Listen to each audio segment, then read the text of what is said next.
الحمد لله رب العالمين والصلاة والسلام على سيدنا مولانا محمد خاتم النبيين وإمام المرسلين وعلى آله وأصحابه أجمعين وعلى كل من تبعهم بإحسان إلى يوم الدين. اما بعد، اللہ تبارک و تعالیٰ کے فضل و کرم سے ذوالحجہ کا پہلا عشرہ چل رہا ہے، جس کے بارے میں پچھلے جمعہ کو میں نے عرض کیا تھا کہ نبی کریم سرور دو عالم صلی اللہ علیہ وسلم کی حدیث کی روشنی میں یہ ایام ایسے ہیں کہ ان میں ہر قسم کی عبادت اللہ تبارک و تعالیٰ کو بہت محبوب ہے. تو اس کے کچھ ایام گزر چکے ہیں اور کچھ باقی ہیں. اللہ تبارک و تعالیٰ اپنے فضل و کرم سے ہمیں ان کی قدر پہچاننے کی توفیق عطا فرمائے، اور اس میں اللہ تبارک و تعالیٰ اپنی طرف رجوع اور انابت کی سعادت سے ہمیں بہرہ بر فرمائے. اب جو دن باقی ہیں ان میں کچھ ایسی عبادتیں ہیں جو ان دنوں کے ساتھ خصوصیت رکھتی ہیں، اور 9 ذی الحجہ کو یعنی منگل کے دن، آنے والے منگل کے دن، اس کو یوم عرفہ ہے ہمارے لحاظ سے، اور یوم عرفہ کا روزہ رکھنا، اس کے بارے میں نبی کریم صلی اللہ علیہ وسلم نے یہ فضیلت بیان فرمائی ہے کہ جو شخص یوم عرفہ کا روزہ رکھے اس کو اس کے 1 سال پہلے کے اور 1 سال بعد کے اللہ تعالیٰ گناہ معاف فرما دیتا ہے. تو اتنی بڑی فضیلت اس عرفے کے دن کے روزے میں ہے. اللہ تعالیٰ اس فضیلت کو حاصل کرنے کی ہمیں توفیق عطا فرمائے. یہاں یہ وضاحت بھی کر دوں کہ بعض لوگ یہ سمجھتے ہیں کہ عرفہ کا دن ہمارے لحاظ سے بھی وہ دن ہوگا جس میں حجاج عرفات میں وقوف کرتے ہیں. ہمارے اور سعودی عرب میں عام طور سے 1 دن کا فرق رہتا ہے، یعنی سعودی عرب میں عرفے کا دن پیر کو ہوگا اور ہمارے لحاظ سے منگل کو ہوگا. تو بعض حضرات یہ سمجھتے ہیں کہ یوم عرفہ کی جو فضیلت ہے یہ اسی دن ہے جس دن کے حجاج عرفات میں وقوف کر رہے ہوں. لہذا یہ سمجھتے ہیں کہ بھئی ہمارے لحاظ سے بھی ہمیں پیر کے دن یوم عرفہ کے احکام اختیار کرنے چاہیے، اور کہتے ہیں کہ چونکہ عرفے کی فضیلت اسی وجہ سے ہے کہ اس دن حجاج عرفات میں وقوف کر کے حج کا سب سے بڑا رکن ادا کرتے ہیں. لہذا چونکہ وہ پیر کے دن کر رہے ہیں، لہذا ہمیں پیر کے دن کو سمجھنا چاہیے کہ ہمارا یوم عرفہ بھی وہی ہے. لیکن یہ بات صحیح نہیں ہے. جو چاند کے اختلاف سے جو دنوں میں اختلاف ہوتا ہے دنیا میں،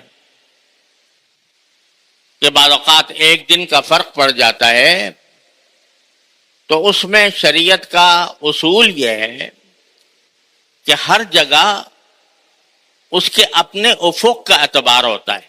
ہمارے افق کے لحاظ سے جس دن 9 تاریخ ہوگی اس دن عرفہ کا دن ہوگا ہمارے لحاظ سے، اگرچہ سعودی عرب میں 1 دن پہلے ہو گیا ہو.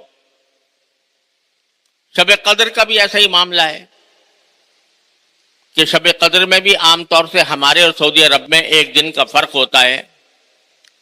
تو بعض لوگ یہ سمجھتے ہیں کہ بھئی جس دن وہاں شب قدر ہو رہی ہے اسی دن ہمارے ہاں بھی ہوگی. یہ بات غلط ہے. ہمارے ہاں کی شب قدر اسی دن ہوگی جو ہمارے لحاظ سے طاق رات ہوگی آخری عشرہ رمضان کی.